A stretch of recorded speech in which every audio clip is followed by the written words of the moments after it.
Prosecutors say carjackings like these have become almost a daily occurrence in Minneapolis and St. Paul. Any time of day or night, cars snatched from people. How old was the suspect? Often the carjackers are juveniles. I believe 15 or 16. The jump in crime, especially by teens, has many a little on edge. That's a little terrifying. These kids need to be taken off the streets. Phil Sporer tells me his neighbor's house was broken into and their car stolen earlier this month. The suspects, he says, teenagers. That incident actually it opened my eyes and made me more alert. 20 years ago, I didn't have to watch out as much as I do now. And Sporer says one of those same suspects came back a few days later and tried to break into his house. I want to see more stricter penalties done on these kids. I want to see actually programs and these kids put into these programs. It sounds like you're a little frustrated, really. I mean, a little bit, yes, very.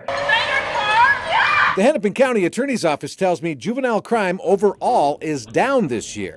But violent crimes among juveniles is up 10% compared to 2019.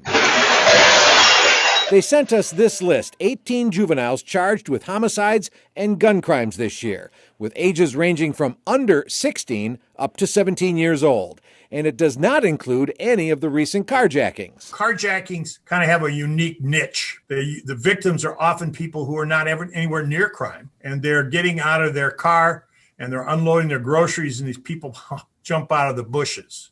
That's scary. Somebody comes up and pulls a gun out, get out of your car, they pistol whip them, they do something else.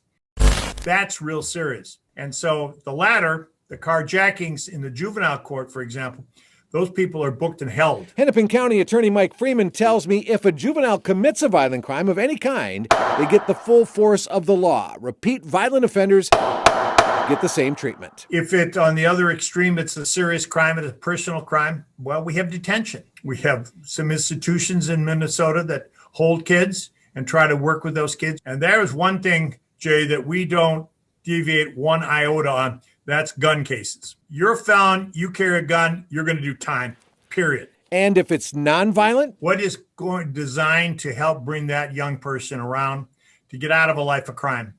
If it's their first offense and it's not very serious, they're going to be released to their home. They're going to be asked to do certain things, community service or restitution. They're going to be required to go to school. Freeman believes this year's pandemic has a lot to do with the rise in violent juvenile crime. And he says the path out of it includes home detention, family counseling, making kids stay in school, and we need to be some patient. We need to be understanding, but we have to have some firm love. And sometimes that requires detention for kids who don't seem to be getting the answer.